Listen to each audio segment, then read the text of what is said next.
শিক্ষক দিৱস উপলক্ষে উদযাপন কৰা সভাৰ সভাপতিত্বৰ আসন সলনি কৰা সন্মানীয় সভাপতি মহোদয়, লগতে মঞ্চত উপস্থিত শ্ৰদ্ধাৰ শিক্ষক শিক্ষয়িত্ৰীসকল, উপস্থিত আমন্ত্ৰিত অতিথিসকল আৰু মোৰ সন্মুখত বহি থকা অতি মৰমৰ ভাইটি ভণ্টি দাদা বাইদেউসকল, মই ইয়াত থিয় হৈছোঁ শিক্ষক দিৱসৰ বিষয়ে দুই এষাৰ ক'বলৈ। যদি ইয়াৰ মাজত কিবা ভুল ক্ৰান্তি হয় তেন্তে নিজৰ সৰ ভাইটি বুলি ক্ষমা কৰি দিবা। শিক্ষক শিক্ষয়িত্ৰীসকলৰ লগতে বিশ্বৰ প্ৰতিগৰাকী শিক্ষক শিক্ষয়িত্ৰীলৈ শিক্ষক দিৱসৰ আন্তৰিক শুভেচ্ছা জ্ঞাপন কৰি মই মোৰ সমবক্তব্য আৰম্ভ কৰিছোঁ। আমি সকলোৱে অৱগত যে প্ৰতি বছৰে ছেপ্টেম্বৰ মাহৰ 5 তাৰিখে সমগ্ৰ ভাৰতবৰ্ষত শিক্ষক দিৱস হিচাপে উদযাপন কৰা হয়, কাৰণ এই তাৰিখটো ভাৰতবৰ্ষৰ দ্বিতীয় ৰাষ্ট্ৰপতি ডক্টৰ সৰ্বপল্লী ৰাধাকৃষ্ণৰ জন্ম হৈছিল। ডক্টৰ সৰ্বপল্লী ৰাধাকৃষ্ণ জন্ম হৈছিল 1888 চনৰ 5 ছেপ্টেম্বৰ তাৰিখে তামিলনাডুৰ মাদ্ৰাজ নগৰৰ ওচৰৰ তিৰুতানি নামৰ এখন গাঁৱত। এটি ব্ৰাহ্মণ পৰিয়ালত তেওঁৰ জন্মগ্ৰহণ হয়। ৰাধাকৃষ্ণ ভাৰতৰ প্ৰথম উপৰাষ্ট্ৰপতি আছিল। তেওঁ আছিল এজন মহান পণ্ডিত, এজন আদৰ্শ শিক্ষক, ভাৰত ৰত্ন গ্ৰহণকাৰী। ইয়াৰ উপৰিও তেখেত আছিল দ্বিতীয় ৰাষ্ট্ৰপতি।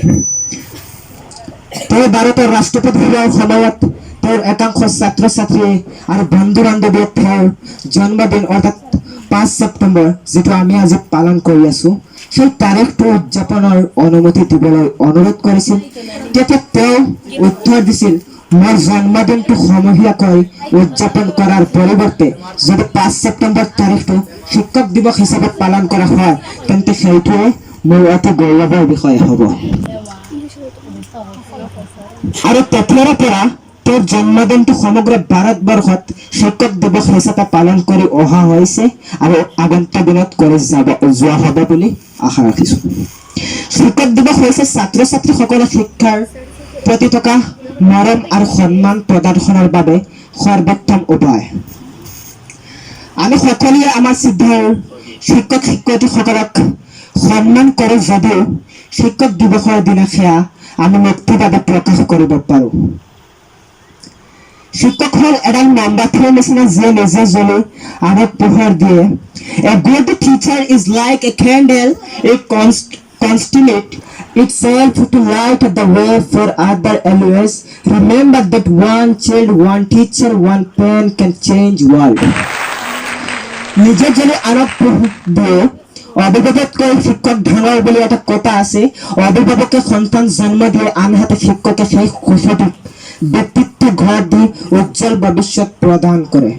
শৈক্ষিক দিশৰ বাহিৰেও শিক্ষকসকলে আমাৰ প্ৰতিটো খোজতে আমাৰ কাষত থিয় দি উন্নত মানুহ হ'বলৈ পৰামৰ্শ প্ৰেৰণা আৰু অনুপ্ৰাণিত কৰে। আমি আমাৰ শিক্ষকসকলৰ প্ৰতি কৃতজ্ঞতা প্ৰকাশ কৰা উচিত, যিসকলে আমাক কেতিয়াও নিজৰ সন্তানতকৈ কম বুলি নাভাবে। তেওঁলোকে পাঠদান আৰু পথ প্ৰদৰ্শন কৰাৰ ক্ষেত্ৰত কেতিয়াও কৃপণালি নকৰে। সেয়েহে শিক্ষকসকলৰ অবিৰত প্ৰচেষ্টাৰ স্বীকৃতি স্বৰূপে আজীৱন শিক্ষকসকলক প্ৰণাম কৰাটো আমাৰ সৰ্বোচ্চ কৰ্তব্য। মোৰ অতিকৈ শ্ৰদ্ধাৰ শিক্ষক শিক্ষয়িত্ৰীসকলক আপোনালোকৰ এনে অপৰিসীম কষ্ট সাধনা, আপোনালোকে দিয়া জ্ঞান, আপোনালোকৰ লগত কটোৱা প্ৰতিপল সময়, প্ৰতিটো স্মৃতি মৃত্যুৰ আগলৈকে আমাৰ মনত প্ৰবাহিত নৈৰ সোঁতৰ দৰে ভয় থাকিব। গোটেই দিন ক'লেও শ্ৰদ্ধাৰ শিক্ষক শিক্ষয়িত্ৰীসকল গুণাগুণ অন্ত নপৰিব। সেয়েহে মোৰ শ্ৰদ্ধাৰ শিক্ষক শিক্ষয়িত্ৰীসকলক আকৌ এবাৰ শিক্ষক দিৱসৰ আন্তৰিক শুভেচ্ছা জ্ঞাপন কৰি মই মোৰ সমবক্তব্য সামৰণি মাৰিছোঁ।